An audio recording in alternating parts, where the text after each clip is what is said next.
Salam pemirsa yang dikasihi Tuhan, selamat sore dan salam jumpa lagi dengan kami dalam acara Mimbar Agama Kristen. Dan kesempatan hari ini mengawali kita di bulan Juni, kami akan menemani pemirsa dengan tema keadilan gender. Dan puji Tuhan, kita sudah ada narasumber kita pada saat ini untuk memberikan berkat buat kita semua yang berbicara mengenai keadilan gender. Beliau adalah Bapak Pendeta Paulus P. Sibarani. Selamat sore, Pak. Selamat sore. Ya, terima kasih atas kesempatan yang Bapak berikan buat kita. Boleh bersama-sama pada sore hari ini untuk memberikan berkat kepada pemirsa ya, Pak ya. Ya. Kiranya Tuhan melayani, memberkati pelayanan Bapak.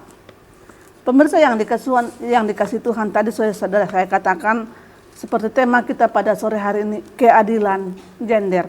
Namun sebelum kita membahas lebih jauh, kita akan membuka firman Tuhan sebagai dasar renungan kita pada sore hari ini, yang kita ambil dari kitab Kejadian pasal yang pertama sampai mulai dari ayat yang ke-27 dan ayat yang ke-28.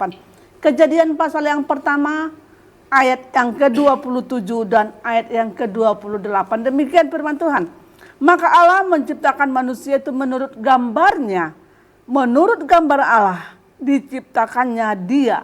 Laki-laki dan perempuan diciptakannya mereka. Laki-laki dan perempuan diciptakannya mereka. Ayat yang ke-28. Allah memberkati mereka. Lalu Allah berfirman kepada mereka, beranak cuculah dan bertambah banyak. Penuhilah bumi dan taklukkanlah itu. Berkuasalah atas ikan-ikan di laut dan burung-burung di udara dan atas segala binatang yang merayap di bumi. Demikian firman Tuhan. Berbahagialah kita yang merenungkan firman Tuhan dan melakukannya di dalam kehidupan kita. Bapak narasumber, seperti tema kita tadi, keadilan gender. Ya, ingin tahu kita ini, kenapa kita bisa mengambil keadilan gender? Berarti ada ketidaksamaan dalam hal ini, keadilan gender yang dikatakan dalam ini. Apa alasan sebenarnya, tujuan dan alasan kita untuk pemilihan tema ini?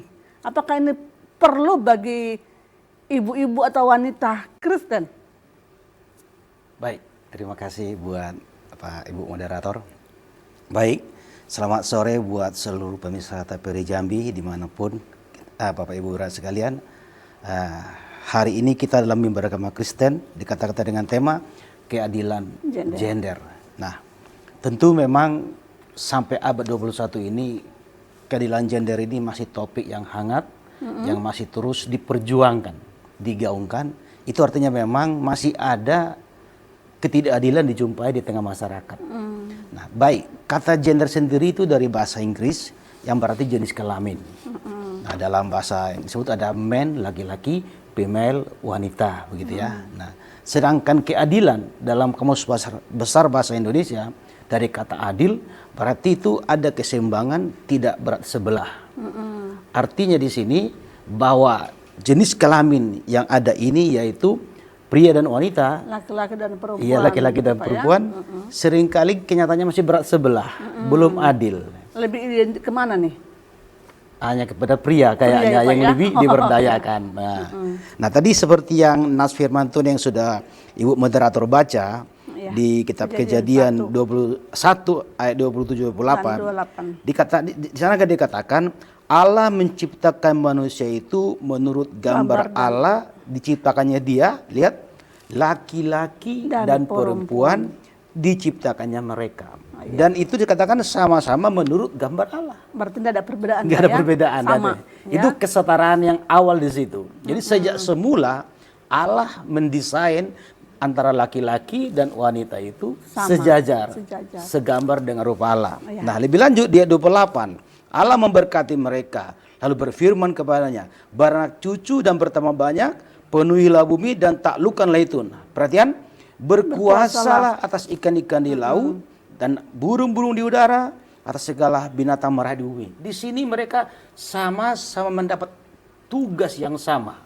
Hak dan tanggung jawab ya, ya taklukkanlah itu. Tidak hanya kepada Adam laki-laki, tidak juga kepada perempuan, Iya. tapi Adam dan Hawa mendapat tugas yang sama untuk mengelola. Tentunya itu selain untuk bermultifikasi, memenuhi bumi. Nah, jadi dari semula dalam kekristenan sesungguhnya tidak ada harusnya diskriminasi atau ketidakadilan gender ini tidak perlu ada. Nah, memang nanti dalam hal tertentu ada perbedaan posisi antara pria dan wanita. Namun Pasti dari ada ya, segi Pak, hak, ya nanti tapi kita jelaskan nanti. Dari segi yang sama, tidak ada pria mendapat lebih, wanita agak kurang, tidak seperti itu. Ya, karena ada firman Tuhan tadi yang ayat Betul, 27 Pak ya. Nah, terus dikatakan tadi kan diciptakan dalam gambar dan rupa Allah. Dalam bahasa Latin disebut imago Dei. Artinya keserupaan secara mental, secara kesadaran, akal budi, pekerti. Jadi bukan dalam rupa secara fisik. Nah, artinya baik pria maupun wanita sama-sama dibekali dengan sifat keilahian yang sama. Nah, tentu kan kalau dengan sifat keilahian yang sama, maka untuk aplikasinya pun sama-sama dibutuhkan. Nah, ini yang perlu dipahami oleh orang-orang yang di masa kini yang masih sering mempersoalkan, menganggap bahwa wanita itu kelompok Lemah. yang lebih rendah, Atau lemah tidak tahu mungkin. apa-apa. Sebenarnya bukan tidak apa-apa, tapi sengaja dibuat tidak tahu apa-apa, kurang diberdayakan, dan akhirnya mereka semakin tertinggal. Nah, itu sebab memang tema keadilan gender ini perlu diangkat, digaungkan hingga masa sekarang ini. Nah, itu yang penting kita pahami dulu. Berarti tadi dari kita pembacaan firman Tuhan di dalam ayat Kejadian ayat 1 pasal 1 Iya. ayat yang ke-27 jelas dikatakan Jelas di sini betul, ya, ya. laki-laki dan perempuan Ya. diciptakannya mereka. Menurut Tidak ada gambar, perbedaannya Pak betul, ya. ya. Baik laki-laki baik perempuan. Kalaupun sampai sekarang tidak ada perbedaan itu yang membuat hanyalah manusia juga Nah, kan ya jadi Pak ya. yang membuat pada itu lebih kepada budaya sebenarnya. Budaya ya. Oh. Budaya manusia, kelab manusia lokal, bahkan dalam tanda petik perintah agama ini saudara ya. Perintah agama dalam tanda petik tapi inilah yang membuat wanita itu kurang diberdayakan, bahkan sengaja tidak diberdayakan. Seringkali dikatakan wanita itu hanya urusan belakang, Dapur, urusan terus anak, sumur, urusan apa lagi? dapur, anak, Ember, ya. kasur gitu kan ada RR itu. Nah, itu sebenarnya itu adalah bagian dari kodrat. Ya. Tapi bukan berarti hanya itu urusannya begitu kan. Nah, jadi ini yang penting dan memang akibat adanya kesenjangan ini sejak abad yang tahun 1948 di negara barat muncullah gerakan emansipasi. Di Amerika tepatnya mereka berdemo menuntut persamaan hak atau yang kita lihat emansipasi. Sedangkan di Indonesia kita kenal istilah ada satu tokoh namanya Raden Adeng Kartini. Ya, Ibu Ini Kartini, juga termasuk yang mendobrak. Mereka tidak mau perempuan menjadi warga kelas nomor 2. Ya, dianggap Mereka menuntut diberi hak yang sama seperti para pria pada umumnya. Dan puji Tuhan saat ini kita boleh melihat memang persamaan hak ini dalam termasuk akses pendidikan, pekerjaan dan yang lain sudah mulai banyak. Ya. Sampai menjadi anggota dewan pun udah dibuat disyaratkan sekian persen wanita. Ya. Nah, jadi sudah cukup lumayan. Tapi kita nggak boleh berhenti menggaungkan ini karena nanti kalau kita berhenti menggaungkan takutnya tertidur lagi. Ya. Nah, inilah pentingnya Ya. memilih tema ini. Dianggap tidak bisa ya Pak ya, Ya. padahal sebenarnya perempuan itu banyak yang hebat-hebat loh Banyak, Pak. Banyak yang banyak. pintar, banyak yang Ya. hebat, banyak apalagi perempuan luar biasa. Ya. Perempuan bisa melahirkan mengandung. Kalau laki-laki tidak bisa ya Pak ya. Nah ini.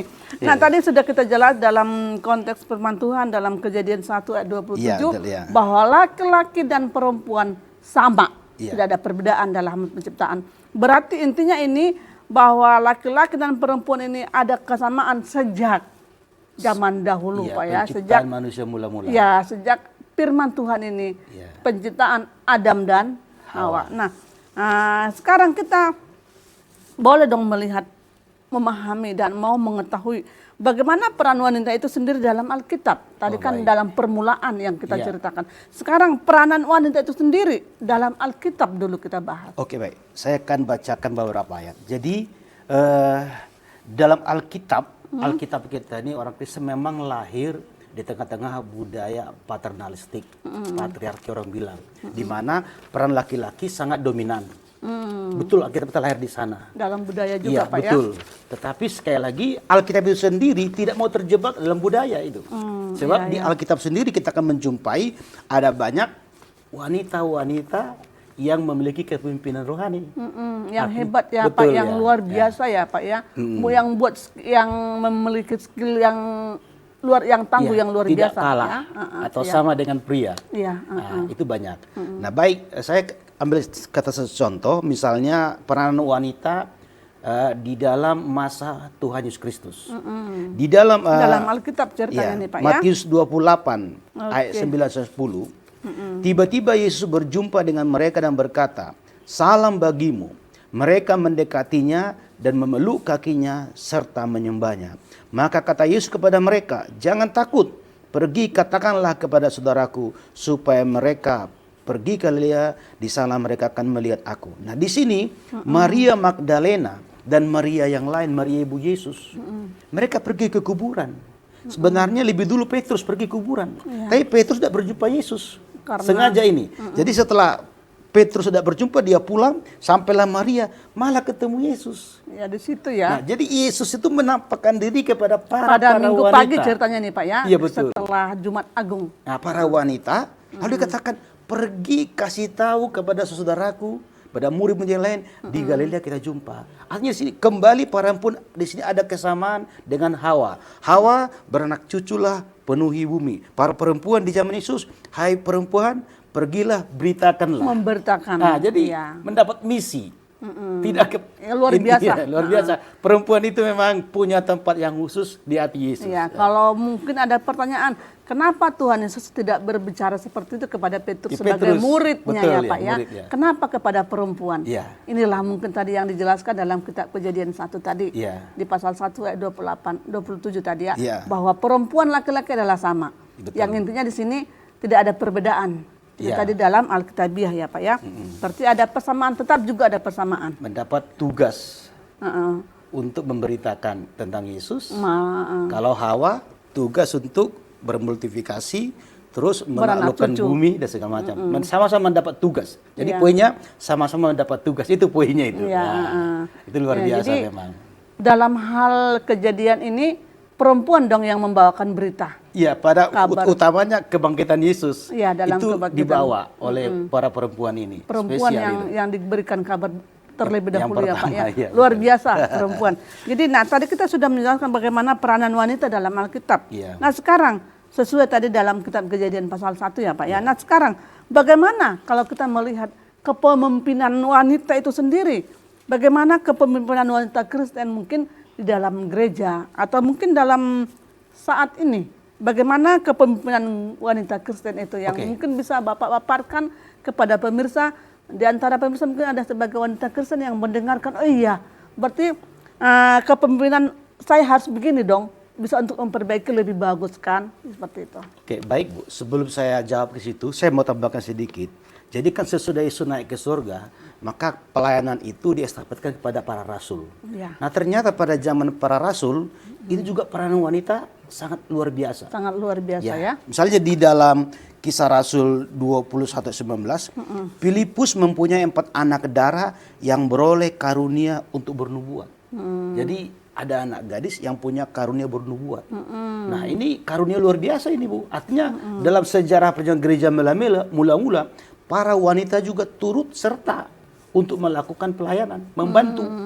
Jadi kan ini peranan Bu tadi ya. Ya. Walaupun mereka tidak jadi pemimpin utama, tapi peranan mereka tidak bisa kesampingkan. Ada yang 4 anak ini punya karunia bernubuat. Kemudian juga dalam Roma 16 ayat 3. Sampaikanlah salam kepada Priscilla dan Aquila, teman-teman sekerjaku. Nah, lihat kata-kata teman-teman sekerjaku. Jadi Rasul Paulus punya tim diantaranya para wanita. Ya. Nah, Paulus pemimpinnya, top leadernya, tapi yang menopang mereka para wanita.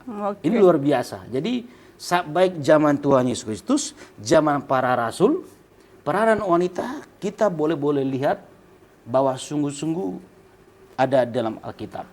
Itu yang perlu kita pahami. Iya, Ya. oke. Nanti kita akan lanjut Pak, Oke. yang berikut ini.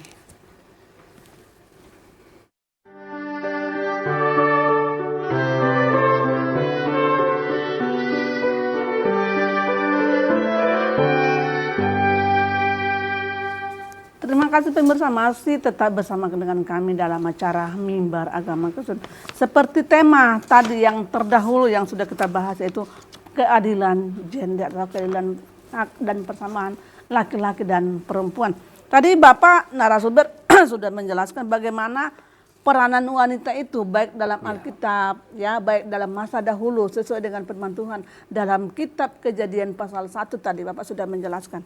Nah, sekarang kita bagaimana melihat tadi Bapak sempat menyinggung mengenai Rasul Paulus pun memiliki sahabat, tim teman kerja dalam pelayanan, yaitu tadi seperti Priscilla, Aquila dan teman-teman yang lain. Berarti dari zaman dahulu pun sudah diterapkan, sudah diingatkan. Ini loh, wanita ini juga perlu diangkat, wanita ini juga perlu diberitahukan bagaimana keahlian kemampuan mereka. Buktinya Rasul Paulus mengajak wanita-wanita untuk teman satu timnya, Pak, ya.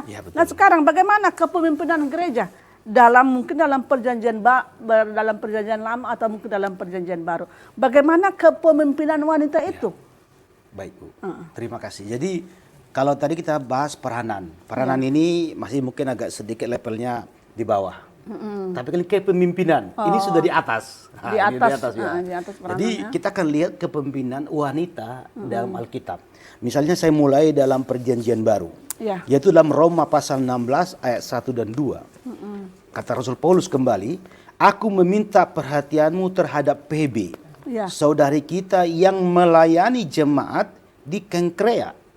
Di sini dikatakan, kemudian supaya kamu menyambut dia dalam Tuhan, sebagaimana seharusnya bagi orang kudus.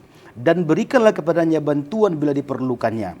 Sebab ia sendiri telah memberikan bantuan kepada banyak orang, juga kepadaku sendiri. Nah, yang pertama, di sini dikatakan PB ini adalah melayani jemaat di Kenkrea. Melayani dalam bahasa Yunani disebut diakonos, pelayan.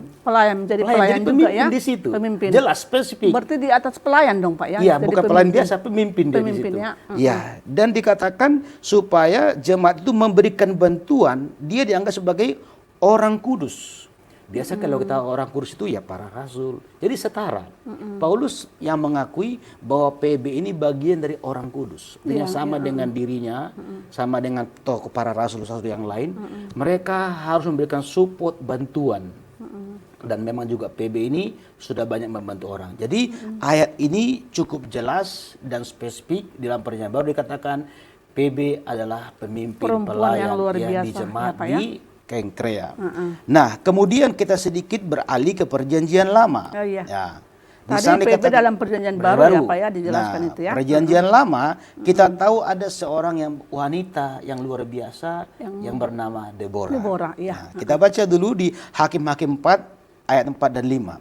Pada waktu itu Deborah seorang nabiya, istri Lapidot, sebagaimana seharusnya ia memerintah sebagai hakim atas orang Israel. Ia biasa duduk di bawah pohon korma. Deborah antara Rama dan Betel, orang Israel menghadap dia untuk berhakim. Nah, di sini sangat luar biasa. Dia seorang nabiah. Kalau wanita pemimpin, Pak, ya. Kalau laki-laki namanya nabi. Kalau perempuan nabiah. Nah, jadi saya kira jabatan nabi cukup tinggi. Nabi, rasul, gembala, penginjil, guru. Penginjil, gembala, dan guru. Ini 3 jabatan khusus ini dalam Alkitab. Jadi kalau Deborah ini disebut sebagai nabiah, ini jabatan yang luar biasa, yang luar biasa, ya. Itu pun Tuhan bisa percayakan bagi seorang wanita dalam kehidupan dia, ya, Pak, ya. Artinya Tuhan yang memilih. Ya, memilih jadi, Deborah ini, ya, Pak, kalau ya. Tuhan tidak mempersoalkan gender, kenapa kita mesti persoalkannya? Iya, benar. Ini yang penting. Ya, benar. Nah, satu lagi, yaitu dalam Esther pasal 4 ayat 16. Ini seorang Esther ini, dia memang bukan nabi, tapi dikatakan, pergilah kumpulkanlah semua orang Yahudi yang terdapat di benteng Susan, berpuasalah untuk aku, janganlah makan dan janganlah minum 3 hari lamanya, baik waktu malam. Aku serta dayang-dayangku pun akan berpuasa demikian, dan kemudian aku akan masuk menghadap raja. Sungguh pun berlawanan dengan undang-undang, kalau terpaksa aku mati, biarlah mati. Jadi konteksnya begini. Orang Yahudi sedang mengalami ancaman pemusnahan oleh yang bernama seorang Haman. Nah, Esther sebagai ratu yang Ya. dikatakan pada saat itu sebagai Iya, betul. pemimpin juga Pak ya. Ya, sebagai pemimpin petik mendampingi Iya. Ratu Ahasuerus. Tapi dia tidak serta-merta mengurus pemerintahan. Iya. Tapi dia ada di situ. Maka karena dia mendengar dari Mordekai ada ancaman genosida lah bahasa sekarangnya kan. Iya. Maka dia meminta para dayang-dayangnya, para timnya, mari kita berpuasa. 3 hari 3 malam. Kita berseru kepada Tuhan. Karena aku akan menghadap kepada Raja supaya saya mau sampaikan rencana jahat ini supaya ini dibatalkan. Nah, artinya di sini bahwa Esther sebagai pemimpin, ya walaupun dia memang bukan sebagai raja, bukan sebagai nabi, tapi peranannya sangat signifikan untuk menyelamatkan bangsa Yahudi dari kemusnahan itu.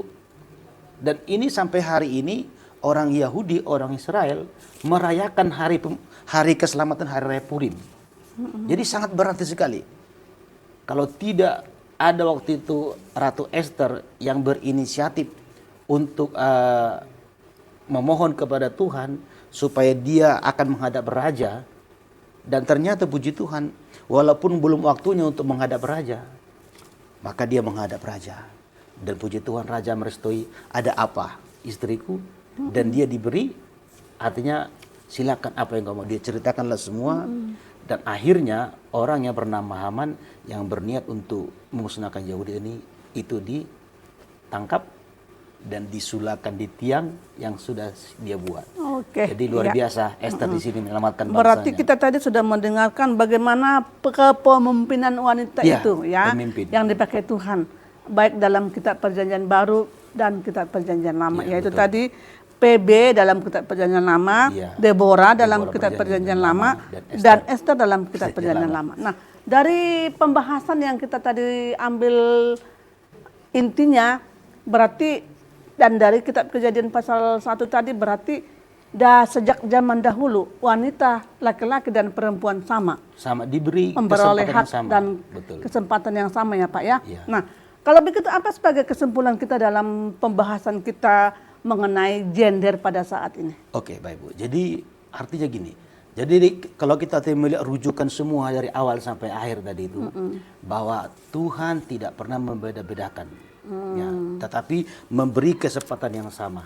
Nah, oleh sebab itu kesimpulannya bagi para wanita, terutama dalam konteks gereja Tuhan di masa kini, saya kira tidak ada alasan bagi kita untuk tidak memberi kesempatan. Iya. Tinggal bagaimana lembaga gereja ataupun yang sama dengan itu memberdayakan para perempuan ini. Mungkin memberikan pendidikan, memberikan pelatihan dan segala macam. Maka mereka pasti akan sama kualitasnya dengan para pria. Tentu dengan tidak melupakan kodratnya sebagai wanita. Ya. Yaitu sudah pasti dia seorang penolong bagi suami. Ya, Dia nanti untuk punya anak, anak tadi, keluarga. membesarkan anaknya, dan hal-hal lainnya. Jadi Ya. itulah sangat penting bagi kita bahwa wanita bisa sama seperti Ya. pria karena juga berkualitas. Jadi sebagai kesimpulan tadi, Tuhan tidak pernah membeda-bedakan Beda-bedakan. ya antara wanita dan perempuan sesuai dengan kitab Kejadian 1 Ya. ayat 27 tadi ya. Betul. Jadi semoga dengan pertemuan kita, mimbar kita pada sore hari ini dapat menggerakkan, memberikan semangat khususnya buat kaum wanita. Ya. Ingat bahwa tugas kita adalah sama dengan apa yang telah Tuhan berikan kepada kaum laki-laki dan kepada kaum perempuan. Yang penting kita mampu dan pasti kita bisa. Oke Pak, terima kasih atas waktunya sudah memberikan waktu buat kita pada sore hari ini. Terima kasih pemirsa. Sampai sini perjumpaan kita. Tuhan Yesus memberkati. Salam.